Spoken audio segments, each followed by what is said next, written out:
back to the Comedy Store tonight. Before I introduce our first guest, we have this commercial message for Bat Factory. That's right. Hey viewers, are you looking to spice up a summer outing? Teach children about nature and not have to deal with mosquitoes? You know what I, Argus Hamilton, do? I use a little service called Bat Factory. Bat Factory, which exists now in 26 states, is the industry leader in short-term flying mammal rentals. There are no hidden service charges or delivery fees when you place an order with Bat Factory. Whether you need 30 bats or 30,000 bats, Bat Factory is the service to call. Bat Factory has vampire bats, fruit bats, both old and new world loose-leaf nose bats, as well as some classic favorites, such as the New Zealand short-tail and, of course, every child's favorite, the giant golden crown flying fox. Sign up now with Bat Factory using offer code VESPERTILLINFORMES for 50% more bats on your first order. But wait, there's more. If you order more than 10 bats within 30 minutes, they will arrive with free limited edition a Bat Factory whistle that only the bats can hear. And let me tell you, they love that whistle. Whether it's a bar crawl or a bar mitzvah, everything goes better with a giant mass of bats. I'm Argus Hamilton for Bat Factory. You have no idea how quickly I'm ready to jump into this. I've been bit by bats twice. Swear to God, bit by bats twice. It is fucking terrifying. My name is Bert Kreischer. I'm a first guest on the show. I apologize that I'm steamrolling into it, but I got bit by a bat in Costa Rica the first time, and I was sitting. I was like, I had this little mark on my leg right here, and the waitress comes up and she goes, "What's that on your leg?" And I said, "Oh, I don't know, it just showed up." She goes, "Oh, you got bit by a bat." We all laughed, right? I call Stanhope. Stanhope's like, "Don't worry, drink. You're gonna be fine, right?" Don't worry, drink. You'll be fine. That's not how it works. Oh. If you don't get a rabies shot within 3 days, you can die. I didn't get the rabies shot. Oh. I didn't get they were like, "Oh, pura vida, you're gonna be fine, bro. Hey, you need to live a chill life. Have a beer." That's what happened. The bat died of alcohol poisoning. Dude, you have no idea how much bats have been in my fucking life. I came back. I went to get inoculated. I was going to Africa. I used to work for Travel Channel, and then she goes, "Do you need a rabies shot?" And I go, "Oh no, I've already been bit by a bat." And she was like, she goes, that's deadly. Like, there's no coming. You can't fix rabies. And I went, "So what does that mean?" She goes, "If you have rabies and it shows up, you're gonna die." Yeah. You lay in bed with that all fucking night. When your back's hurting, you're like, "Oh, this is the rabies starting." Oh shit! Like, I'm thirsty as fuck. Oh, rabies. My dad almost bought a bunch of bats to keep in our backyard. I'm not even joking. Really? Because they're really good with insects. This is back when you thought AIDS you get it from insects. Anyway. Oh, you don't remember the old AIDS scare? Was there any other reason he should worry? No. But you just thought, oh, you don't want insects back here. Not my son. We're all going to be full-blown AIDS in a week. But he almost bought a bunch of bats to keep in our backyard. Yeah, bats are fucking terrifying. Yeah. So where did you go to college? I went to school at Florida State. I was just written up today as one of the 5 celebrity alumni. Ready for this? Are you ready for this? Jim Morrison. Wow. Burt Reynolds. Yeah. Hunter S. Thompson. Yeah. Me. Yeah. And then Christine Lottie or something. I'm sure Christine Lottie's going, "I don't know who Bert Kreischer is." Well, now, his name sounds like a fart. What you don't know is that you and I were both extraordinary hellraisers in college, and Van Wilder, the movie, was based on you. Yeah, I had nothing to do with the movie. I didn't write it. It's just that article came out. Oliver Stone's company optioned the rights to my life. Some of the screenwriters wrote a script. It got passed. The option fell apart. It got passed around Hollywood. National Lampoon picked it up, developed the script, made it. But I didn't do anything. I didn't rake the movie. I wasn't involved. I didn't even make any money off of it. So, yeah. But it was based on you. Yeah, I guess, and what you don't know is I was the social chairman for 5 years. 4 years. 5 years for me. 4 years. 5 years for No, me. 4 years for me. Alpha, Tau, Omega. I was an ATO2!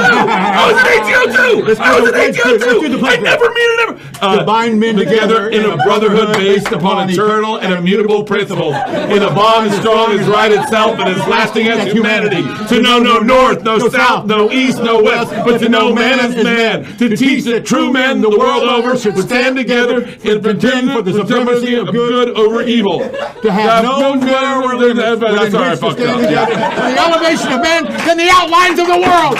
These are the 2 merits. The 3 founding fathers: Otis Allen Baysbrook, Erskine Mayo Ross, and another white dude. Yeah. It was Virginia, 1865. Jesus Christ! Yes, right. How great is that? Oh my God! Did you get hazed? Huh? Oh. All right. We call toes and elbows. You're going to do a sit up. If you and they scream at you if you don't do what we just did within like 30 seconds and do the Greek alphabet at the same time. You get on your elbows and your toes, and that's just it, touching the floor, and it works on the same principle as crucifixion. So one night, one of our brothers goes, "Hey, we're gonna give him the old paper mache treatment. We're pledges, right?" And we're like, "What's that?" And he goes, "You guys get up on the roof. We're gonna eat outside. You guys throw flour on them, and then we'll hit them in the hose. Give them the old paper mache treatment." Yeah. We're like, "Okay." So we get up on the roof. We throw the flour in the middle of dinner. One of the pledges hits him with water, and then that brother goes, "Oh, they got you with the paper mache treatment. We should haze them." You know, it was Thanksgiving. They put pumpkin pulp in our mouths. Yeah. And in our hands and in our pants, and we had to stand there for 3 hours. Yeah. You have no idea. Like, when they talk about Guantanamo Bay, I'm like, you should have fucking pledged in the 90s. Man. Dude, the gayest shit in the world. Like when you go, how gay have you ever gotten? I go, oh, just shy of sucking a cock. Like, dude, we did this thing. We did this thing called sloppy biscuit, right? Yeah. Everyone's hell week. We're all naked, blindfolded. Pledge book and paddles behind our hands, behind our backs against the wall, and a brother comes in and he goes, "All right, we're gonna play a game called Sloppy Biscuit. In the middle of the room is a biscuit. Gentlemen, the last one to ejaculate on the biscuit has to eat it. Go." And that is what we call a game time decision. First of all, are you the kind of guy that can get hard blindfolded, right? That's number one. Like, I need some visual stuff. Number two, can you jerk off in front of, like, are you going to be rubbing elbows? You're sitting thinking about all these things going through your head. And then all of a sudden, this guy, we'll just call him the one-eyed purple people eater. That was his nickname. He's really a teacher at Penn State. As long as he's not a coach at Penn State. He taps me on the shoulder and he goes, "Take your blindfold off," right? I'm totally naked. Yeah. Take my blindfold off, and 2 of our pledge brothers, Mike and Jeff, they know who they are blindfolded, masturbating furiously in the center of the room. And now you're watching all your other pledge brothers, 38 other guys, 40 guys, just taking their blindfolds off, looking around going, and everyone's like, "Do we just let him finish?" First guy comes, and we give him a golf clap. As the golf clap starts, second guy comes. Dude, the gayest shit ever. It's like now they say if you take your dick out in public, it's sexual assault. That was called being in a fraternity. Yeah. Like, just like tucking it between your legs and walking into a room. Has anyone seen my dick? That was highbrow material back then. Ollie Joe Prater used to open with that second show. Dude, I had more jokes I could do with my dick and balls. Yeah. With just them, than you could. The material you came out of school with. Yeah. Oh, dude, we used to do this thing where it was lights out, and then they turn the lights on, and you'd have to have a joke with your dick and balls. Yeah. So, obviously they'll wrap it around your wrist. What time is it? Like, look at these millennials. They never sexually assaulted their best friend. Lightweights. Yeah. This is how bad it got in our fraternity house. Because there was a time right when the Me Too movement started, and I was saying to my wife, I go, "So you're saying that when my buddy Tony passed out and drunk in the lounge and I put my balls in his mouth, I raped him?" She was like, "Oh yeah, totally." I was like, and then he raped me the next. It got so bad. You don't understand. You don't understand. You have a fucking cakewalk of being a boy. You have no idea the fucking shit we went through with older guys. And you're like, you ever been telling a story to someone in the middle, you realize you've been sexually assaulted, and you're like, yeah, and then put ice cube up my asshole, and everyone's like, "Oh, where did you grow up?" And I'm like, "Tampa." Anyway. It got so bad with balls in the mouth at our fraternity house. I'm not lying. We used to put denture cream on our lips when we drank so that our lips would stick together so no one could teabag us. By the way, I haven't even started. You know what? We used to do an anal chug. You know what an anal chug was? All right. You do a handstand, chest naked, totally naked. You and your best friend in the fraternity, right? Mine was Jeff. And so, same guy they checked on. So, you do a handstand, totally naked, junk facing the wall, right? Face facing the wall. Then he takes a cup to the small of your back and pours a beer in your anus, and it drizzles into the cup. And no, we're not done. Well, I guess you're not ATL material, huh? And then he does it. You do it to him, and then you switch, right? So now I've got his anal chug, he's got my anal chug, arms around, and murder it. Dude, that's what makes a man. I could do this. I could do this for 2 fucking hours. And listen, what they don't understand is that it wells you, it bonds you to your pledge brothers forever. I mean, you are so close. It's like Marine basic training. I see those guys now. They come out to my shows, and they'll say stuff like you'll have your assistant or a tour manager or someone going, "Hey, how do you know Bert?" And they're like, "I could put out his dick in a lineup." And they're like, you know, get in here.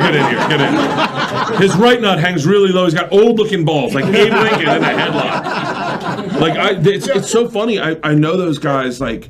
I mean, you are brothers forever after going through pledge. You really are, and it's the silliest thing. And I guess it's like now they would say that it's destructive to an ego or self-esteem or whatever. But they broke you down to a point where there was a point where you were all just like, fuck those guys, because it was you against the brothers. Yeah. And you guys got so tight. I saw the 2 guys that got hazed the hardest. I saw them. They're like the wealthiest guys in Tampa right now, but all the older guys were at my show. I was just at the Tampa Theater. All the older brothers were at my show, and they came in. They started breaking balls, and one of the guys was like, "Nah, man," and it's like immediately, I'm getting chill bumps. We bonded together just like we were pledges. Yeah. I know that fraternity's got such a bad rap with all the raping that we did, and not me, but collectively, it was a horrible. It was a horrible set of skills that these boys walked into. But now you couldn't rape another man at the house without a woman's permission. Yeah, exactly. I never saw sexual assault of guy on girl at our fraternity, but guy on guy. Dude, we used to do shit you'd be sitting in your room in your room in the house, and all of a sudden you hear, and you'd be like, and you'd hear fire in the hole, and they would have lined up under your door with bottle rockets and just lit them, and just, and there you on your couch, just motherfucker, dude. I'm glad I'm done that. I'm glad I'm alive. Because you're tougher because of it. The one thing I would say, I would argue, and I know this is going to get me in trouble, but I would argue that hazing was good. It helped define me who I was.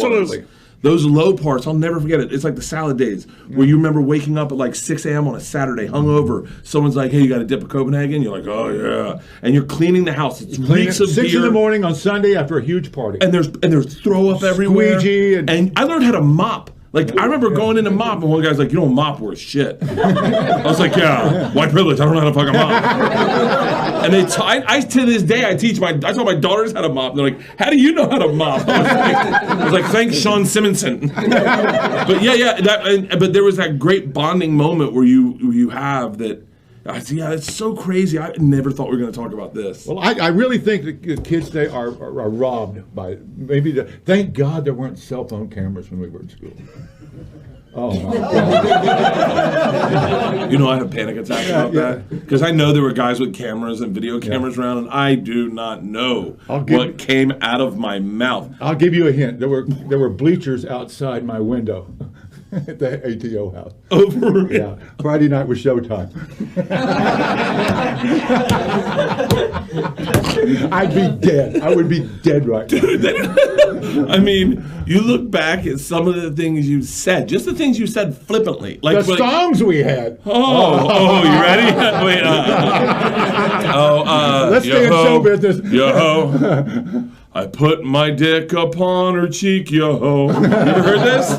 You never heard this? Oh, this is a good one. Just sing along. I put my dick upon her cheek, yo. Yo. I put my dick upon her cheek. She said, hey, buddy, I'm way too meek. Put it in, put it out. We're fucking about, yo. Yo. You never heard this? I put my dick into her mouth, yo. Yo. I put my dick into her mouth, yo. Yo. I put my dick into her mouth. She said, get it in, get it out, we're fucking about, yo. That song was horrible. It ends with her dying, us burying her, then digging her body up, and we dig her up every now and then, yo. Yo. By the way, I don't condone any of this. We dig her up every now and then, yo. Yo. We dig her up every now and then. We fucked her once and we'll fuck her again. Dude, this was life in the 90s. Yeah. Like, you have no idea. No fuck. This is like it's like kind of like, I mean, you look at like just the movies back then. The movies that we watched. I watched 16 Candles with my daughters. Yeah. And the part where the blonde girl gets drunk, they cut her hair, and then Jake gives her to the nerds and goes, hey, fuck her, have fun with her, you know? She's drunk, she won't remember, and then he fucking rapes her. Yeah, does anyone remember that? Yeah. That's how we learned how to meet women. That was the grooming that was taught to us. 16 Candles. Hey, mate, sometimes you'll be the nerd and you'll fuck the drunk chick who doesn't remember it, but she'll fall in love with you, just like the girl from Revenge of the Nerds when he wore the Darth Vader's mask and raped her in the bounce house. This is what I'm talking about, people! Grooming. That was like those were the movies you saw, and that was socially acceptable. Yeah. Porky's. Hey, sometimes you gotta drill a hole in the girl's locker room and watch them shower, and then put your dick in there, and then probably someone will play with it. It's amazing the growth, like, because some of your friends, like I'm sure you run into some of your friends who haven't had the growth that you get when you move to one of the coasts, and you're kind of like. I'm definitely not woke, but I'm definitely like 1997 woke. Like, I'm the most liberal guy at Florida State in 1997. The guy they thought was a lunatic in 1997, I'm that woke right now. But you push for integration then. I have a gay friend, and I'm cool with it. No, that's 97. I have an Indian roommate. Yeah. Like, you watch Seinfeld every Thursday. I watch Seinfeld. I voted for Bill Clinton. So, but yeah, you look at like. You meet some of those guys that you hung out with back then, and they haven't evolved at all. And they're still like, and like I remember I was at a casino, the Improv down in Fort Lauderdale. One of my buddies texted me. He goes, "Are you at the Improv?" I go, "I am." It's like a Thursday or Wednesday. Get in, do Thursday press, and he's like, "Dude, strip club." And you know, immediately, I grew up in Florida, so you're like, oh yeah, strip club, definitely. Not remembering I'm like 45, 43 at the time. I have 2 kids who are like young ladies. You know, they're like teens, right? So they're only a few years off what will be table dancing for us in a second. We get there, and like the first stripper comes up, she's like, oh my God, I'm a big fan. I was like, yeah. She goes, oh, free lap dance for you. I was like, really? She goes, yeah, my name's Georgia. That's my oldest daughter's name. And I'm like, no. And I tell my buddy, and he goes, you know, we got to clear our heads. Let's get in the bathroom. And he cuts a line of coke, and I'm like, immediately I'm like, oh, I'm on blood pressure medicine. Like, I can't be doing coke. I don't cheat on my wife. I don't want this Berkman anymore. I'm out of here. Give me an Uber. Only the back XL. But yeah, it's amazing. God damn it, I have not talked about fraternity shit in forever. Alpha Tau Omega. It was such cause we hold so dear. I wonder what it's like now. I'd love to see what the kids go through now and what their pledgeship is like. They're like. Well, I know this. I visited my house about last June. They built a brand new one. Where'd you go? No, Louisiana. Yeah. As a matter of fact, we went to Florida State on a spring walkout where I had a friend that was a tri-delt. She set us up with 10 dates. We went to that pond at Florida State in its RV and shot off fireworks and had a ball. We love Florida State. Florida State was a girls' school originally, right? Yeah, Florida State was a girls' school. Florida State was a girls' school. UF was the guys' school. And I'm telling you, just to paint a picture, the Florida campus was like flat and sterile, like a gymnast. But they've got a great ATO chapter. They've got a huge house, a huge house. We had the shit houses that were like leftovers. And all the girls had the beautiful houses. Right. It was the opposite of Florida. Our house was so bad, we had this older guy come in. His name was Dean, I think. He was like 46. We don't realize how creepy that is now. Like he was 46. He's like, "Wow, my wife kicked me out. I'm ready to party." And we're like, "Hey, the guy seems cool, right?" And then he was a retired contractor. Like he was a bit of contractor at one point. And he was like, why don't we renovate this house? And we're like, yeah. And he was like, super simple. Tear out the walls, put up sheetrock. That's all you got to do, boys. And so we renovated the entire house. They caught on fire. It burned. They said it burned faster than anything they've ever seen burn in their life. Yeah. God dang. Yeah, white boys doing sheet work. Dude, I did my own sheetrock. I haven't done anything like that since. You know what? Tell me what you're doing next, so I can. I'm on tour right now. I'm doing the Body Shots World Tour. I'm going to Europe and Australia. Europe in April, Australia in June. I'm finishing out my last 2 weeks of the tour this week in Utah and Colorado, then Green Bay, Milwaukee, and Minneapolis. Are you in Los Angeles the next couple of weeks? I am. So you'll be here at the Comedy Store? No. Next couple of weeks I'm on tour, but then for I have 4 weeks off before I go to Europe. I'm going to be here every Tuesday, Wednesday, Thursday. Okay, so I want to come see you, man. You're a riot. Oh, I like it. I love you already. Dude, I've been a big fan of yours forever. Thank you. Thank you so much. Thank Bert you. Kreischer, ladies and gentlemen. Okay.